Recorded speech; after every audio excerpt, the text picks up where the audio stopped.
with your budget, Mr. Chairman. Thank you very much, Mr. Chairman. Let's hope we can keep it that way for a while. Mr. Chairman and Ranking Member Van Hollen, members of the committee, good morning, and thank you very much for having me today.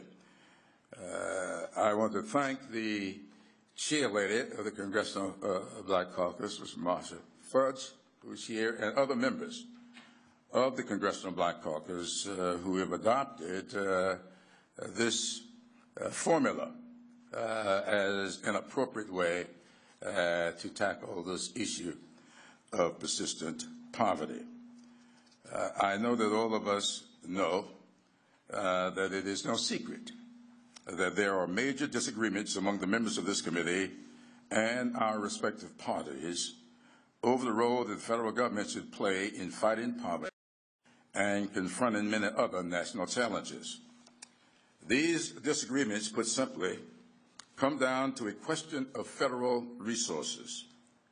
I believe that we should target more resources to impoverished communities than your proposed budgets allocate.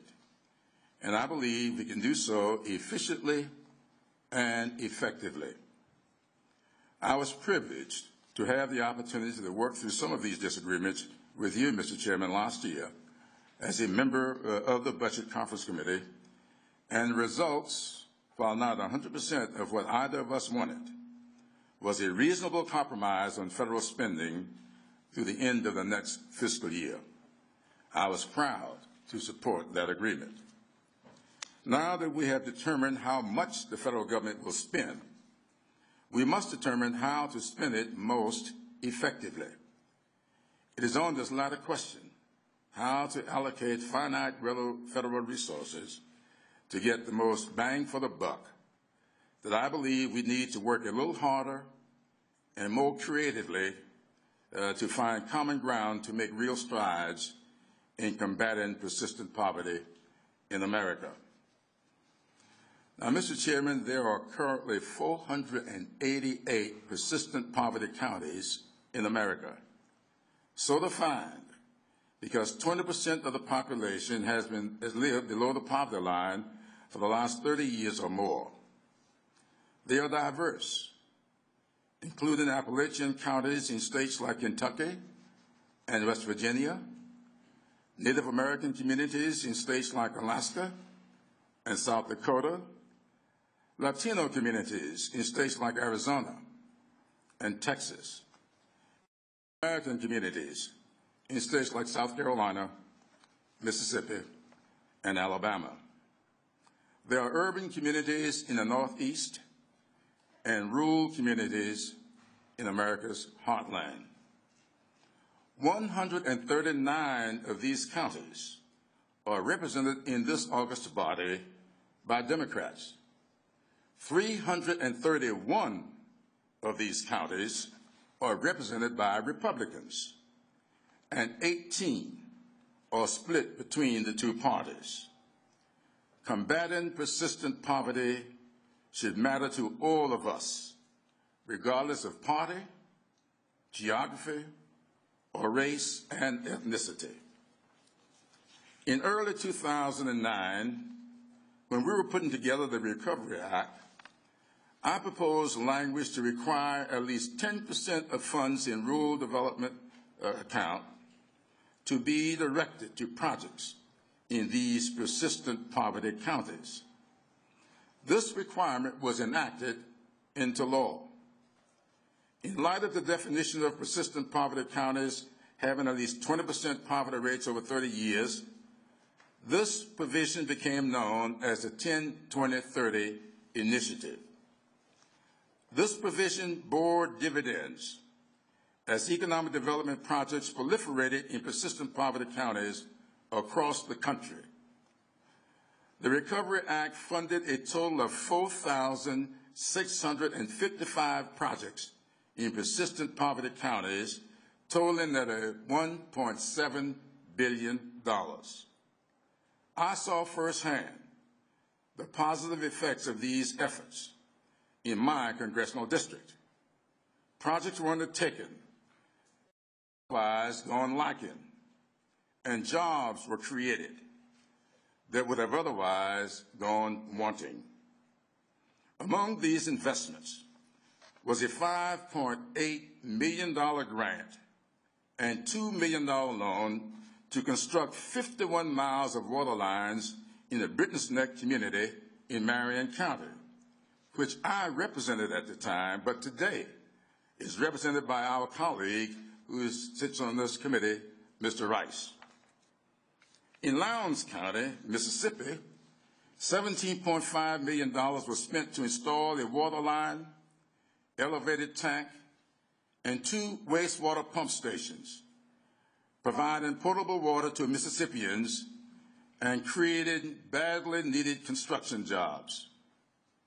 The Wellborn Special Utility District in Brazos County, Texas, received a $538,000 loan to construct more than 9 miles of new water distribution lines and connect over 50 households to a new water source. I come before the Budget Committee today to ask that as you decide how to allocate federal resources, you expand 10, 20, 30 to other federal agencies.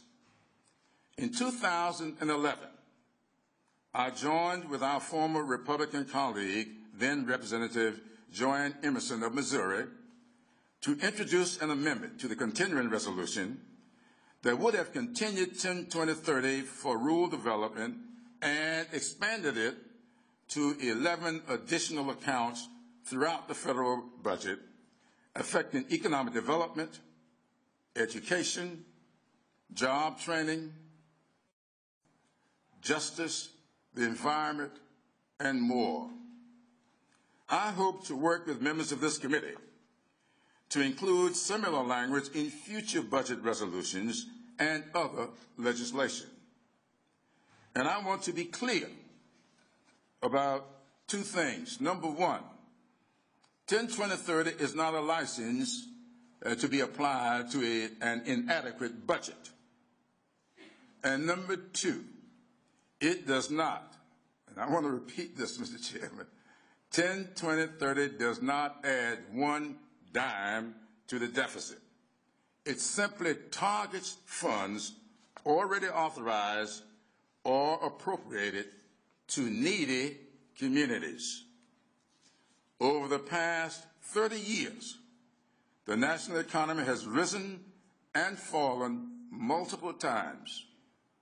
During each economic downturn, while we have been rightly focused on getting our economy as a whole back on track, we have not given adequate attention to these communities that are suffering from chronic distress and Depression-era levels of joblessness. As a result, they have suffered even in good economic times.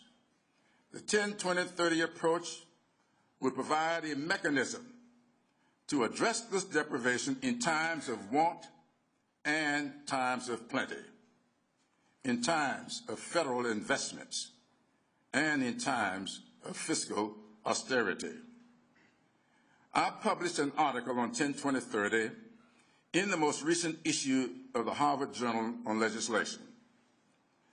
In that article, I discussed the history of our nation's efforts to address chronic and more fully lay out the case for broadly implementing 10, 20, 30 in a bipartisan fashion. I have included the full article in my written testimony so that it appears in the record. Without objection, it will be included in the record. Thank you, Mr. Chair. And I encourage the members of this committee to please read it when you have the opportunity. I look forward to discussing this issue further and working with you to eliminate the scourge of persistent poverty in these distressed communities. Thank you so much for having me here today. Thank you.